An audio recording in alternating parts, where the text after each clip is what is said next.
In the battle of Uhud, we find the greatest sacrifice that he made, because his life was littered with sacrifices. It was sprinkled with everywhere you look in his life, he had given something up, which shows us that it's not just going to be one time. It's going to have to be a personality disposition. So he's in Uhud, and for those of you who do know or don't know, Uhud was a time that was very difficult for the believers, because the archers, the young archers, had not listened to the Prophet Muhammad ﷺ when he told them, do not chase this war, spoils, money, don't come after it. He said, I need you to stay up on top of this mountain, and no matter what's happening, if you see the birds eating our bodies, don't come off of this mountain. You are our last protection. And in Uhud, it looked like the believers had won. At one point, it looked like the Muslims had triumphed, had succeeded. And all of a sudden, these archers saw all the believers going and chasing these spoils of war, this money, all the armor and the gold and everything. And they became incensed with the love of wealth. They wanted it. They wanted to get part of that. They wanted everything that Musab Ibn Umar had left behind. And at this point, this is when all damage broke loose. Khalid bin Walid, who was not Muslim at the time, he led a resurgence, a second attack around the back of the mountain. And the Prophet Muhammad ﷺ was attacked to the point where his helmet dug into his cheeks. And there were companions that had to jump in front of the Prophet Muhammad ﷺ to take arrows that were flying at him. And there were even rumors swirling in the battle that the Prophet Muhammad ﷺ had died. And Musab bin Umar, he sees this happening. And he has the flag that has the kalima on it to represent the side of the believers. He has that in his hands, and he sees the Prophet ﷺ is being attacked.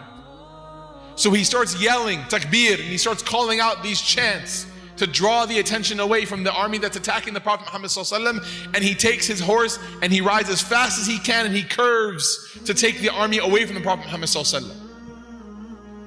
And it works. The plan that he has, it works, because they draw away from the attacking the Prophet Muhammad ﷺ, but now they know, and he knows, that he's gone. In that moment, he had to make a split decision. Who do I love more? Myself or the Messenger of Allah? You know, the decisions that we have to make, they don't demand us to give our life. We're not sitting in a battlefield saying, who do I love more, the Prophet ﷺ or myself? We're sitting in bed at Fajr time. Who do I love more, Allah and His Messenger or myself? We're sitting at work when we know that there's decisions that might be unethical. We're sitting and watching something that might be destroying our heart, material on the television or on the computer that might be eating us alive. And the question we have to ask ourselves, we don't have to go and throw our bodies into the battlefield. We don't have to do that. We just have to say, at this moment, who do I love more, Allah and His Messenger or my own self? And the Prophet Muhammad ﷺ said, none of you will believe until I am more beloved to them than their own selves. So Musab bin Umar, he runs and he takes his horse, and he knows that this is it. He knows that he's going to be trampled. He knows that he's running into an army where he is one and there's 70, 80, 90 people about to attack him. But he wants to make sure that he holds that flag of Islam high. And so one person on the other side of the Quraysh, he targets the hand that he sees, because this is a symbol of strength. The flag being up in the air is a symbol of strength, that the Muslims are still strong. So he takes his sword and he takes the arm that's holding the flag, and he cuts that arm and he chops it off. And Musab bin Umar, before the flag can even tumble to the ground, he drops his sword from his other hand and grabs the flag and keeps it in the air and says, وَمَا مُحَمَّدٌ إِلَّا رَسُولٌ قَدْ خَلَتْ مِنْ قَبْلِهِ الرُّسُلُ. He says, and Muhammad is but a messenger. Other messengers before him were also killed. And the same man who cut his right arm then cuts his left. So the flag begins to fall, and he grabs it now with whatever he has left of his arms and holds it to his chest. And he says, وَمَا مُحَمَّدٌ إِلَّا رَسُولٌ قَدْ خَلَتْ مِنْ قَبْلِهِ الرُّسُلُ. He says that Muhammad is but a messenger, and other messengers were killed before him. And then he gets swarmed by the rest of the people, and they said that at the time of his death there were over 70 sword and speared wounds on his body. That was the answer to his question, who do I love more, Allah and His Messenger or myself? And then afterwards, Allah subhanahu wa ta'ala honored what was in his heart, and he put this ayah in Surah Al-Imran. In the description of the battle of Uhud, you find this ayah, وَمَا مُحَمَّدٌ إِلَّا رَسُولٌ قَدْ خَلَتْ مِنْ قَبْلِهِ الرُّسُلُ. Muhammad is nothing except a messenger. Messengers came before him too. أَفَإِن مَاتَ, if in case he died, أَوْ قُتِلَ, or if he got killed, أَنْقَلَبْتُمْ عَلَىٰ أَعْقَابِكُمْ, are you going to turn back on your heels?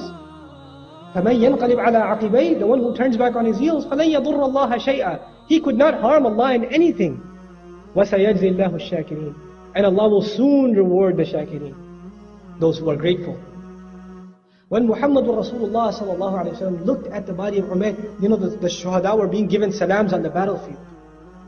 These young men were being given salams by because the Prophet sallallahu alayhi wa sallam had instructed us, even to this day, that we're supposed to say salam on the shuhada. For they respond to the salams according to the hadith of Rasulullah sallallahu alaihi wasallam. So the Sahaba that survived the battle, they're going around giving salams to the shuhada. They got to the body of Musab Ibn Umar and all of them started crying. And when Muhammad sallallahu alaihi wasallam saw his body, you know what he said? He said, فَمِنْهُمْ مِنَ الْمُؤْمِنِينَ رِجَالٌ صَدَقُوا مَا عَاهَدُوا اللَّهَ عَلَيْهِ. They are from, this is an ayah of the Quran that he recited when he looked at him. You know, we can recite these ayahs. But when these ayahs were recited by Rasulullah ﷺ, it was something else. He said, from among the believers are real men that have already confirmed their covenant that was made with them, that Allah had made with them. فَمِنْهُمْ مَنْ قَضَى نَحْبَهُ, then from among them are those who have given their due already.